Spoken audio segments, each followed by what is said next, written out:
सेहत की बातें, डॉक्टर से बातें। क्या करें क्या ना करें, रोगों से कैसे बचें, जानने के लिए सुनते रहें अरपा रेडियो से प्रसारित कार्यक्रम आरोग्य वाणी।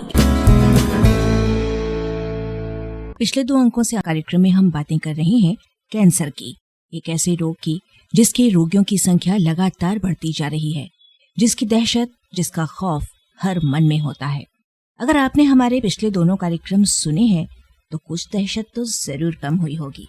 आज के कार्यक्रम की शुरुआत कैंसर की जंग जीत चुकी श्रीमती आराधना त्रिपाठी के एक संस्मरण के साथ। हम ये संस्मरण आपको सुनवाएं, उससे पहले कबूल कीजिए संज्ञा के साथ अनीश का नमस्कार। एक बार ऐसा हुआ कि तकलीफ इतनी बढ़ गई थी कि ऐसा लग रहा था अब मैं नहीं झेल पाऊंगी। डॉक्टर आ भी रहे थे, डॉक्टर बोल भी रहे थे अचानक से आप कैसे एकदम डाउन हो गई हो, ऐसे में तो आप फिर ट्रीटमेंट ही नहीं ले पाओगे अच्छे से। सभी घर वाले जितने सब कोई हिम्मत दे रहे थे, पर मेरे को किसी की बातें नहीं अच्छी लग रही थी। तो मैं बहुत दुखी थी, वॉक कर रही थी वहीं हॉस्पिटल में। डॉक्टर सेठ हैं, उनके पास मैं गई, जो शुरू में भी मेरा उन्होंने ही डायग्नोज किया था। मैं कुछ बोल ही नहीं पाई, रोने लगी उनसे मिलके। तो वो भी ड्यूटी में थी, तुरंत बाहर आई, बोली अरे क्या हो गया, आप यूनिफॉर्म में हैं हॉस्पिटल की और बाहर कैसे आप आ गए। तो मैं बताई, मैं बोली आज मेरे को बहुत ज्यादा निराश हूँ, मैं बहुत दुखी हूँ, मेरे को कुछ समझ में नहीं आ रहा है। सब मेरे को हिम्मत दे रहे हैं, मेरे को ये भी मालूम है कि वो मेरे सब अपने हैं, मेरा अच्छा चाहते हैं, लेकिन आज पता नहीं मेरे को ऐसा लग रहा है अब मैं दर्द नहीं झेल पाऊंगी। तब उन्होंने मुझे जो बातें कही, बातें तो बहुत समझाई उन्होंने, लेकिन उनकी 2 बात मेरे को इतनी अच्छी लगी। पहली बात उन्होंने कही कि कोई भी दर्द जो है वो 10 सेकंड से ज्यादा का नहीं रहता, ज्यादा से ज्यादा 20 सेकंड का होगा। और ये बात आप दिमाग में बैठा लीजिए कि दर्द से किसी भी आदमी की मौत नहीं होती, दर्द ही होगा आपको और कुछ नहीं होगा। आप खत्म भी नहीं होगे और वो बस कुछ पीरियड का है, उतना समय आप पार कर लो फिर सब ठीक है। ये बातें मेरे दिमाग में इस तरह बैठ गई कि मैं गई और जब भी कोई प्रोसीजर करने मैडम आती थी तो बस मुझे यही दिमाग में रहता था कि ये बस 5 सेकंड या 6 सेकंड बस इतना ही सहना है। और ये तो तय है कि सहना मुझे है, लोग सब मेरे साथ रहेंगे, मुझे सहारा देंगे, सपोर्ट करेंगे, मानसिक सब देंगे, लेकिन शारीरिक दर्द तो सिर्फ मुझे झेलना है। और जैसी ये बातें मेरे दिमाग में आई तो सारे दर्द खत्म हो गए और पता नहीं कहाँ से मुझे ये हिम्मत आ गई कि नहीं इतना तो मैं सह लूंगी, कम से कम 10 सेकंड का दर्द तो मैं झेल सकती हूँ। ये पॉजिटिव सोच आते ही सारी चीजें सही होने लगी। पॉजिटिव सोच रखना किसी भी रोगी के लिए बहुत जरूरी है और ये सोच बनी रहे, इसके लिए घर में माहौल बनाए रखने के लिए हर सदस्य का फर्ज है कि रोगी के सामने कोई भी नेगेटिव ऊर्जा वाली बात न करें, उनको हर समय खुश रखने की कोशिश करें। अनियमित दिनचर्या, प्रदूषण, जनसंख्या, बहुत से कारण है कि हमें कैंसर के कुछ ज्यादा ही केसेस सुनाई पड़ने लगे हैं, दिखाई देने लगे हैं। पर ये भी तो हो सकता है शायद पहले बहुत से केसेस डायग्नोस ही ना हो पाते हों, इसलिए हमें संख्या का पता नहीं चलता। पर जो भी हो, भारत में कैंसर रोगियों का प्रतिशत बढ़ा तो है। भारतीय चिकित्सा अनुसंधान परिषद की जानकारी के अनुसार देश में वर्ष 2011 में कैंसर रोगियों की संख्या अनुमानित 28,19,457 थी, जो वर्ष 2012 में बढ़कर 28,20,179 और वर्ष 2013 में 29,34,314 हो गए। हम तो कैंसर कैपिटल में रह रहे हैं, मैं पूरी दुनिया के कैपिटल बोल रहा हूँ इंडिया को। हम तो हर अंग की कैपिटल में हैं, हम हेड नेक कैपिटल में हैं, हम ब्रेस्ट के भी कैपिटल में हैं, क्योंकि हमारी पॉपुलेशन इतनी ज्यादा है कि हम तो हर किसी चीज के कैपिटल में हैं। आप कहीं का भी कैंसर ले लें, अब वैसे आप पंजाब में जाओगे ना तो वहाँ कोई और कैंसर होंगे, आप छत्तीसगढ़ में आओगे वहाँ कोई और कैंसर होंगे, आप साउथ में जाओगे वहाँ कोई और कैंसर होंगे। कैंसर सब जगह है, रीजन वाइज ले सकते हो आप, लेकिन कैंसर सब जगह है। ये थे एंडोस्कोपी और कैंसर विशेषज्ञ डॉक्टर चंद्रशेखर राहलकर, जो आज भी कैंसर के बारे में जानकारियां देने के लिए हमारे साथ हैं। भारत में कैंसर रोगियों के कुछ और आंकड़े बता रही हैं सिम्स बिलासपुर की रेडियोलॉजिस्ट डॉक्टर विभा ध्रुव। अभी भारतवर्ष में जो कैंसर है वो एक बहुत ही बड़ी समस्या बनती जा रही है। प्रतिवर्ष भारत में जो आंकड़े अभी उपलब्ध हैं उसके हिसाब से 1 मिलियन प्रतिवर्ष कैंसर के रोगी अभी अनुमानित उनकी संख्या है, जिनमें से 6 से 7 लाख प्रतिवर्ष कैंसर के कारण जिनकी मृत्यु हो जाती है। इन सभी जो कैंसर मृत्यु उसमें जो 40% है उसका जो मुख्य कारण है वो टबैको है। जैसे टीबी के लिए या चेचक के लिए या पीलिया के लिए कुछ ड्रॉप्स होती हैं, वैक्सीन होती है, एंटी वैक्सीन होती है, ऐसी कैंसर के लिए कोई वैक्सीन अभी तक नहीं बनी है क्या? हाँ, कुछ बीमारियां हैं जिनके इन्फेक्शन के जो कार्सिनोजेनिक इन्फेक्शन है, अगर इन्फेक्शन को शुरुआत में ही रोक दिया जाए, उनसे बचाव किया जाए, तो वो कैंसर होने से हम बहुत बड़ी हद तक बचाव कर सकते हैं अपना। जिसमें से हेपेटाइटिस बी का जो वैक्सीन है वो ह्यूमन पेपिलोमा वायरस है, जो सर्विक्स बच्चेदानी का जो कैंसर के लिए जिसका बहुत बड़ा योगदान रहता है, तो वो वैक्सीन अगर हम लगा लें और इन इन्फेक्शन से हम बचाव अपना कर ले, तो बच्चेदानी के कैंसर और लीवर के कैंसर के आंकड़ों में बहुत ज्यादा कमी लाई जा सकती है। मतलब सिर्फ इन 2 कैंसर के लिए वैक्सीन है, बाकी जनरल कैंसर के लिए कहीं के भी सेल्स एक्स्ट्रा ग्रोथ करने न लगे, कैंसरस सेल्स के रूप में डेवलप ना हो, इस तरह की कोई एंटी वैक्सीन नहीं है? एक्चुअली में ये कैंसर की वैक्सीन नहीं होती है, ये उन वायरसेस की वैक्सीन है जो इन्फेक्शन बाद में कैंसर में परिवर्तित हो सकता है। तो अगर हम इन इन्फेक्शन को रोकें तो बहुत बड़े स्तर पे हम कैंसर में जो कार्सिनोजेनिक जो वायरस है उसको रोक सकते हैं। अच्छा, कैंसर अनुवांशिक रूप से कितना पेरेंट्स से बच्चों में आ पाता है? कुछ कैंसर है जिनको हम मानते हैं कि ये अनुवांशिक प्रॉपर्टी रहती है, वो है ब्रेस्ट कैंसर, उसके बाद कोलोन कैंसर, बच्चों में जो है आंखों का कैंसर होता है, रेटिनोब्लास्टोमा का कैंसर और लिम्फ ट्यूमर। अपोलो बिलासपुर में 8 साल से ऑन्कोलॉजिस्ट यानी कैंसर रोग का इलाज कर रही डॉक्टर सुश्री परिडा से जब हमने पूछा कि 8 साल पहले और आज की स्थिति में रोगियों की संख्या में क्या फर्क आया है, तो वे बोली, कैंसर तो बढ़ा है, क्योंकि ना मैं बोलूं कि नहीं बोलूं, जो डाटा बोलता है इसमें तो कैंसर का इंसिडेंट बढ़ा है और कोशिश है कैंसर का इंसिडेंट को कम करने के लिए। हो सकता है वो पहले डिटेक्ट नहीं हो रहा था, अभी हो रहा है, लोग का लाइफ स्पैन बढ़ा है और इन्फेक्टिव डिजीज कंट्रोल है, इसीलिए कैंसर अभी second leading cause of death है फॉलोइंग कार्डियक डिजीज। मतलब हार्ट रिलेटेड डिजीज पहला कॉज है डेथ का और फर्स्ट है और सेकंड कैंसर है। और आपने कहा कि कोशिश की जा रही है कि इसके इंसिडेंट्स कम हो, तो उसके लिए क्या जैसे मॉडिफाई में जो फैक्टर है प्रीडिस्पोजिंग फैक्टर, उनको कम किया जाए तो कैंसर कम होगा। आपके पास जो केसेस आते हैं उसमें मैक्सिमम किस उम्र के लोग रहते हैं? महिलाएं ज्यादा रहती हैं, पुरुष, बुजुर्ग, बच्चे? सब लोग को, जैसे मैं बोलूँ ना, सब लोग को कैंसर हो सकता है, इवन न्यू बॉर्न बेबी से बुजुर्ग लोग तक, और कोई भी एज ग्रुप में ट्रीटमेंट हो सकता है। हम लोग जनरल कंडीशन और टाइप ऑफ ट्यूमर और स्टेज का हिसाब से डिसाइड करते हैं। सो ये गलतफहमी में नहीं रहना है, वो बूढ़ा हो गया कि बुजुर्ग हो गया हम लोग इलाज नहीं कर सकते, बच्चों है सह नहीं पाएगा, इससे कुछ नहीं है। और जैसे उम्र बढ़ता जाता है कैंसर का इंसिडेंट बढ़ता जाता है। बिलासपुर के सरकारी अस्पताल सिम्स की स्थिति कुछ ऐसी है। पेशेंट की संख्या पिछले सालों से तो बढ़ी हुई है, जिसमें मुख और गले का कैंसर साल 2 साल से अभी संख्या हमारे पास काफी बढ़ गई है, जिसमें 200 पर ईयर के हिसाब से हमारे पास पेशेंट रजिस्टर्ड हो रहे हैं, जिन्हें हम अपने हॉस्पिटल में भर्ती की सुविधा के साथ साथ कीमोथेरेपी की सुविधा भी प्रदान कर रहे हैं। विश्व स्वास्थ्य संगठन के मुताबिक पुरुषों में 5 जगहों के कैंसर सबसे आम है। इनमें फेफड़ा, प्रोस्टेट, कोलोरेक्टम, पेट और लीवर शामिल हैं।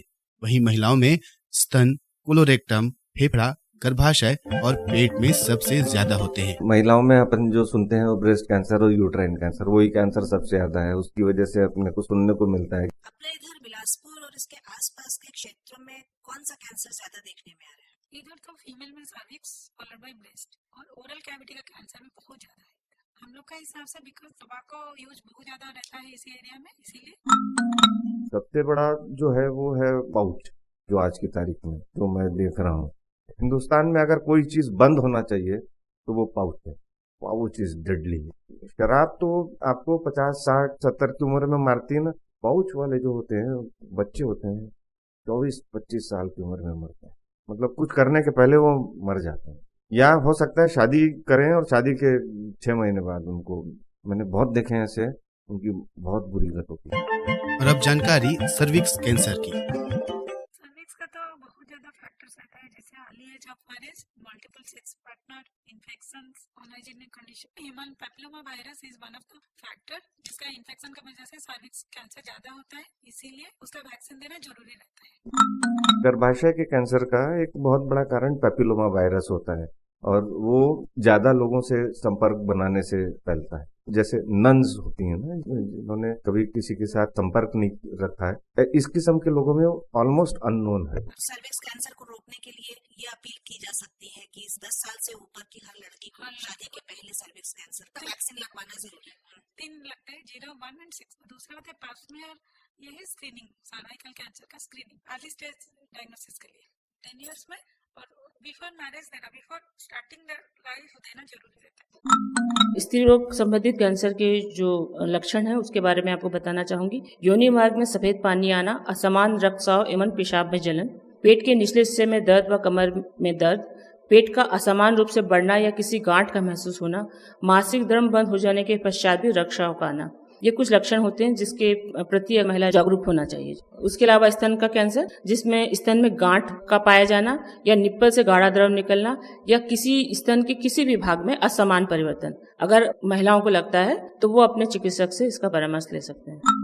हमने सुना था कि नाभि से पानी निकलना भी एक कैंसर का लक्षण होता है, क्या ये सही है? वो ऐसा कुछ कैंसर का सिम्टम नहीं रहता है कि ये कैंसर का सिम्टम है नाभि से पानी निकलना। उसके लिए विभिन्न तरह की आप स्क्रीनिंग या बहुत तरह की जांच करके ही बता सकते हो कि क्या कारण है, लेकिन नाभि से अगर पानी निकल रहा है तो वो कैंसर ही होगा, ऐसे नहीं कहा जा सकता। ब्लड कैंसर, रक्त कैंसर के भी केसेस बहुत हैं, जिसमें आपको लंबी अवधि का बुखार हो सकता है, बार बार सर्दी जुकाम होना, कमजोरी लगना, शरीर के कुछ हिस्सों में गिठान का महसूस होना या आपकी तिल्ली का या यकृत का बढ़ जाना, इस तरह के लक्षण के साथ मरीज हमारे पास आते हैं। कई रक्त कैंसर का जो क्यूरेटिव अगर ट्रीटमेंट बोले उसको पूरी तरह से ठीक होने के लिए तो हम बोन मैरो उसको ट्रांसप्लांट करते हैं। उसके अलावा उसको कीमोथेरेपी द्वारा भी उसको कंट्रोल में रखा जा सकता है।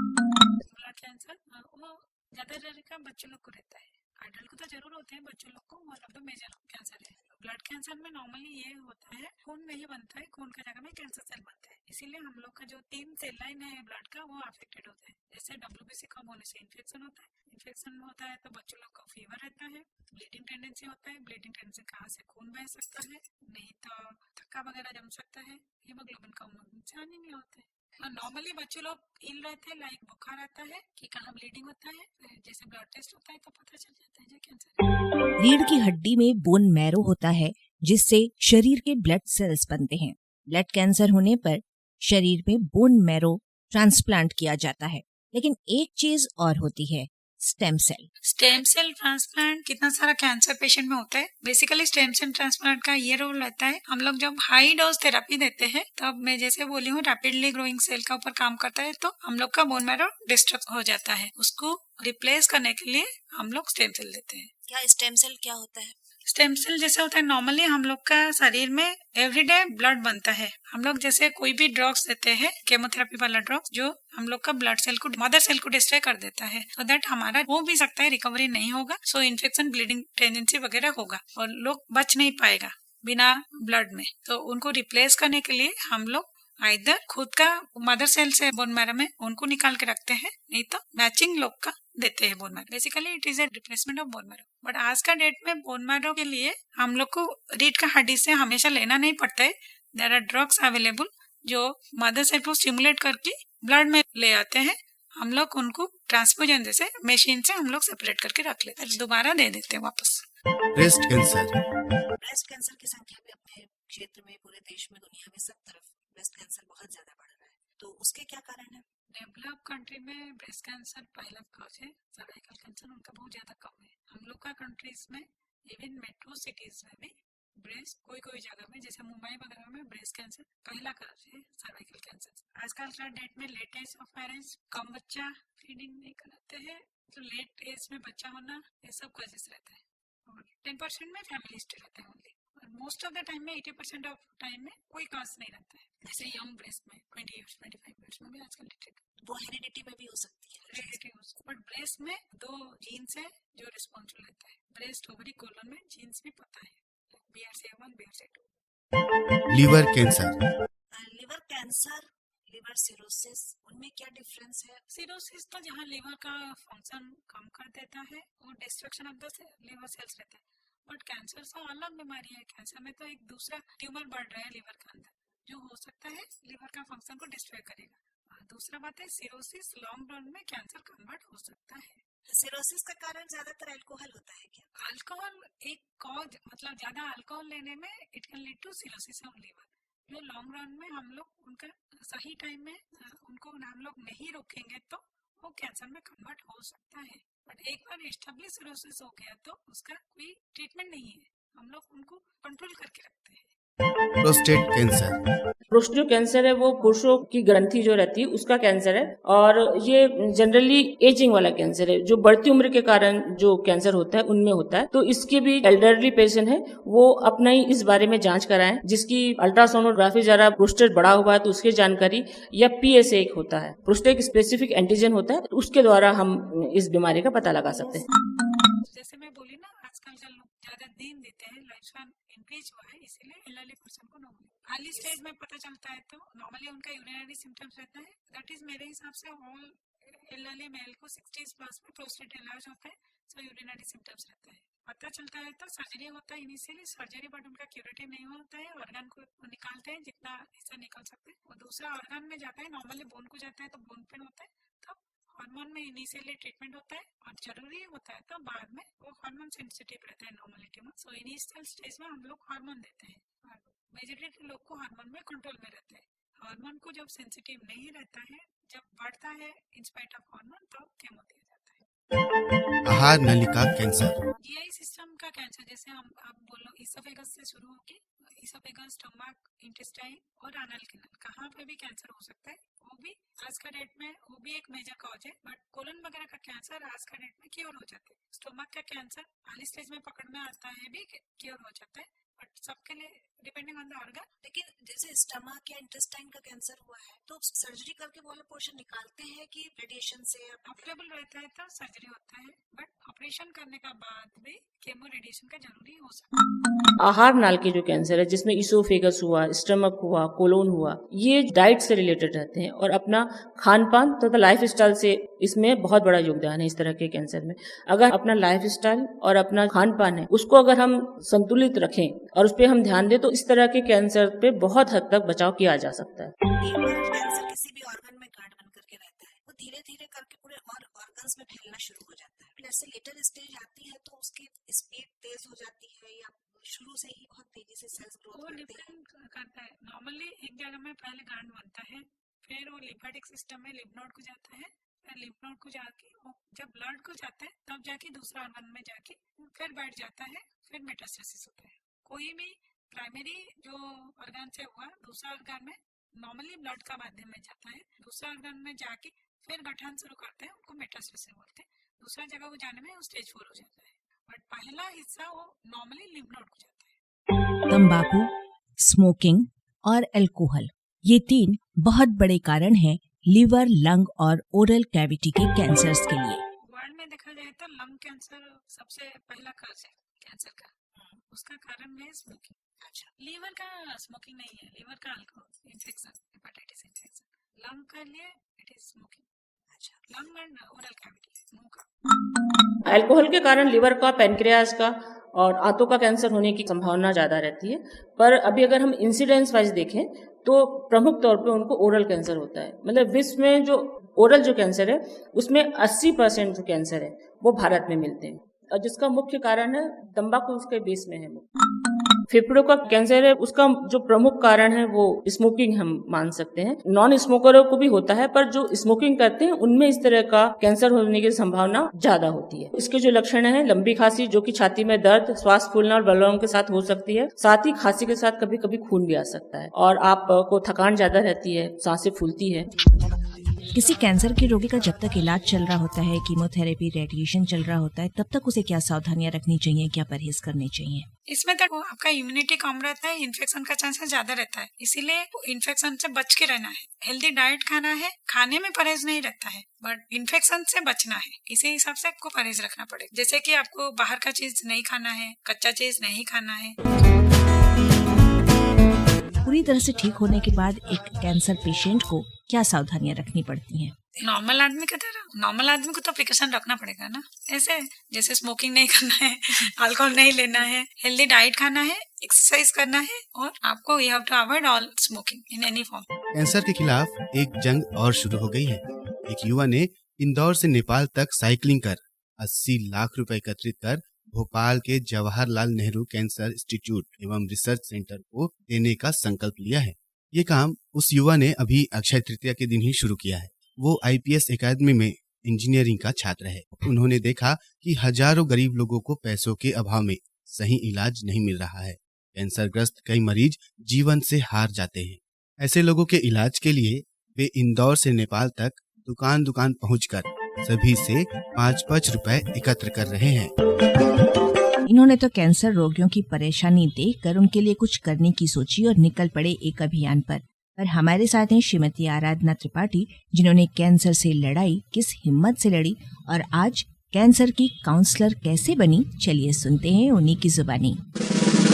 मैं डायरी मेंटेन करती थी। मेरे दिमाग में जो भी क्वेश्चन आता था, जो भी तनाव आया, मैं उसको लिख लेती थी कि जब डॉक्टर से मिलूंगी तो ये चीज उनसे पूछना है। जितनी क्वायरीज रहती थी, अगर मैं किसी पेशेंट से पूछती थी कि मुझे तो ऐसा ऐसा तकलीफ नहीं होती, आपको बॉडी पेन कैसे हुआ, वो बोले नहीं मुझे तो पैरों से दर्द शुरू हुआ, तो मैं डॉक्टर के पास पूछती थी डॉक्टर साहब मेरा तो पैरों में दर्द नहीं हुआ, उनके तो पैरों में बहुत ज्यादा दर्द है, वो चल नहीं पा रही। तब डॉक्टर ने मुझे बताया कि आपको ये मेडिसिन हम दे रहे हैं, इसका कीमो आपको चल रहा है, उनको इस मेडिसिन का कीमो चल रहा है, तो इस मेडिसिन में पैरों में दर्द होता है, और जो आपको दे रहे हैं उससे कॉन्स्टिपेशन होता है, तो आपको वो प्रॉब्लम हो रही। मैंने हाँ मुझे हो रहा है। तो बोले ये फर्क है दोनों में। तो मैं उनको भी फिर कन्वे की ये मैसेज को, बोले आप ये टेंशन मत लो कि मुझे क्यों नहीं हो रहा, और आपकी बीमारी के हिसाब से डॉक्टर साहब ने जो दवा आपको दी है उसमें आपको ये प्रॉब्लम होगा ही।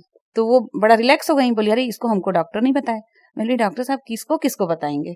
इस तरह की धीरे धीरे धीरे कई जिज्ञासा। किसी का बीपी बहुत हाई हो जाता था कीमो मेडिसिन के समय, तो वो मुझे समझ में नहीं आया। वो मेरे बगल में थी, एक आंटी थी, उनका बेटा बाहर चला जाता था, मैच चल रहा है कुछ चल रहा है, वो देखने चला जाता था। कितनी देर बैठा रहेगा, वो तो 6-7 घंटे के कीमो चलते हैं। अब उनको अचानक पसीना आना शुरू हुआ, वो खुद नहीं समझ पा रही थी कि उनको क्या हो रहा है। तो मैं भी लेटी हुई देखती रही उनको बहुत देर, पर मेरे को भी लगा शायद कुछ वो एबनॉर्मल हो रही हैं, बार बार उठ रही हैं, बैठ रही हैं, लेट रही हैं। तो मैंने सिस्टर से बात की, तो उन्होंने बोला कि हाँ पता नहीं आंटी को अचानक क्या हो गया। मैं बोली आप एक बार बीपी मेजर करिए, कुछ प्रॉब्लम तो नहीं है। तो उनका बीपी हाई निकला। तो डॉक्टर आए तो फिर मेरा एक क्वेश्चन तैयार था डॉक्टर साहब इनको ऐसा प्रॉब्लम क्यों हुआ। और वो कह रही उनको हर बार होता है, तो वो क्यों होता है। तो बोले फिर वही क्यों क्वेश्चन आपका, समझो आप मेडिसिन। तो मैं बोली नहीं, तो ये मेडिसिन का ही डिफरेंस नहीं है, क्योंकि उनकी मेडिसिन भी यही है जो मेरे को लगी हुई है। तो वो देखिए बोलते हैं कि अरे हाँ ये मेडिसिन तो ज्यादा, रिपोर्ट दिखाओ। फिर वो रिपोर्ट डिटेल देखे तो बोलते हैं इनको बीपी है, तुमको बीपी नहीं है। अब ये इतनी छोटी छोटी चीजें हैं, लेकिन पेशेंट लोग इसी में कंफ्यूज हो जाते हैं कि आपको तो नहीं हुआ, हमको तो बीपी बढ़ता है, हमारा जब कीमो लगता है हमारा बीपी बढ़ जाता है। तो आपको बीपी जब है ही नहीं तो कहाँ से बढ़ेगा, उनको बीपी है इसलिए उनका ब्लड प्रेशर बढ़ जाता है। तो ये सब चीजें मतलब इतनी एक एक पेशेंट के हिसाब से अलग अलग चीजें मुझे पता चली अपने ट्रीटमेंट के दौरान। फिर मैं जहां तक होता था कोशिश करती थी कि दूसरे पेशेंट को समझा सकूं कि आपको ये प्रॉब्लम है तो आप इसमें मत टेंशन लो, आप डॉक्टर से बात करो, आपको जो डाउट लगता है डॉक्टर से पूछो। तो डॉक्टर तक ये बात पहुंच गई कि त्रिपाठी मैडम कोई हैं जो डे केयर में आती हैं, उनसे बात किए तो हमको बहुत अच्छा लगा, और वो हम लोग को ये सब बताई कैसा ऐसा होता है, ऐसा ऐसा नहीं होता है, जरूरी नहीं है, आप इसमें टेंशन मत लो। तो डॉक्टर का कहना था कि यहाँ पे काउंसलर नहीं है कोई, और हम लोग खुद जितना काउंसलिंग देते हैं उतनी देर में शायद हम 2 पेशेंट और देख लेंगे, तो यदि आप ये कर सकें तो हम लोग को मदद हो जाएगी। उस समय लेकिन मेरी भी तबीयत ठीक नहीं थी, तो उन्होंने मेरे पास ही पेशेंट भेजना शुरू किया। तो उसके बाद मैंने लोगों से जितना हो सकता था, क्योंकि जो मैंने फेस किया था वो मैं बांटना चाहती थी। आराधना जी, कोई संस्मरण जिसमें कोई डिप्रेस्ड रोगी आपकी काउंसलिंग से सकारात्मक सोच में परिवर्तित हुआ हो?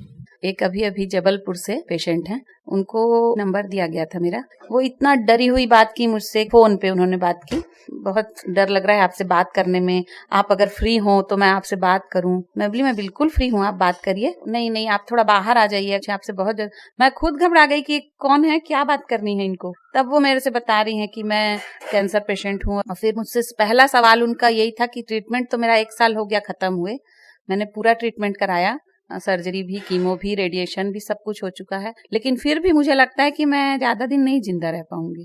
तो मैं बोली आपको ऐसा क्यों लगता है। तो उनका रोना शुरू हो गया और बोले कि नहीं पता नहीं, मुझे पूरे समय यही लगता रहता है कि ये सब इलाज ऐसा ही है, और जो बॉडी में आ गया है वो अब कभी नहीं जाएगा, और धीरे धीरे मेरा शरीर खत्म हो रहा है। मैं बोली क्यों, आपको वीकनेस लगती है, आपकी रिपोर्ट्स नॉर्मल नहीं है। तो बोले नहीं रिपोर्ट्स तो नॉर्मल है, सब चीजें ठीक है मेरी। मतलब जब सब चीजें ठीक है तो फिर आप अपने दिमाग के कीड़े को क्यों नहीं भगा रहे हो कि आपको बीमारी है और आप ठीक नहीं हो। तब मैं उनको ये चीज समझाई कि आप ये बताइए आपके हस्बैंड कितने साल के हैं। तो बोले मेरे हस्बैंड 54 के हैं। तो मैं बोली तो आप श्योर हैं कि वो 100 पार करेंगे। तो बोली कि अरे आप कैसी बात करती। मैं बोली नहीं आप बताइए ना कि आप श्योर हैं कि वो 100 पार करेंगे। तो बोली क्या पता, एज कैसे बोल सकते हैं किसी का। मैं बोली केदारनाथ में इतनी बड़ी घटना हो गई, क्या सबकी आयु कम थी क्या, या सबको कोई प्रॉब्लम था क्या। तो आप ऐसा क्यों सोच रही हैं कि कैंसर पेशेंट है मतलब आपकी उम्र खत्म है ही नहीं। कोई भी व्यक्ति अपनी एज नहीं बता सकता। जब ये बातें उनसे करी हूँ तब वो इतनी रिलैक्स होकर मेरे से बात करी, बोलती हैं अरे आप तो एकदम नॉर्मल लग रहे हैं और आपका तो 2 ही साल हुआ है ट्रीटमेंट खत्म हुए। मैं बोली बस आपकी सोच और मेरी सोच में फर्क है, बाकी कुछ नहीं है। चीज वही आप भी झेले हो, वही मैं भी झेली हूँ। तो ये चीजें हैं। कई पेशेंट इतने ज्यादा डरे हुए आते हैं, उनको समझाना बड़ा मुश्किल हो जाता है कि ऐसी कोई बात नहीं है, आप एकदम नॉर्मल जीवन जी सकते हैं। आराधना जी के किस्से और संस्मरण तो यूं ही हर प्रकार के रोगी को सकारात्मक संबल देते रहेंगे। हमारे साथ उपस्थित तीनों डॉक्टर्स ने भी आपको कैंसर से जुड़ी हुई बहुत सारी जानकारियां पिछले 3 हफ्तों में लगातार दी। अगले हफ्ते कार्यक्रम में हम फिर आपके साथ होंगे। कुछ सरकारी सुविधाओं की बातें होंगी, कुछ और कैंसर से जुड़ी हुई बची हुई बातें होंगी अंतिम एपिसोड में। तब तक अनीश के साथ संध्या को इजाजत दीजिए। नमस्कार। सेहत की बातें, डॉक्टर से बातें। क्या करें, क्या न करें, रोगों से कैसे बचें, जानने के लिए सुनते रहें अरपा रेडियो से प्रसारित कार्यक्रम आरोग्य वाणी।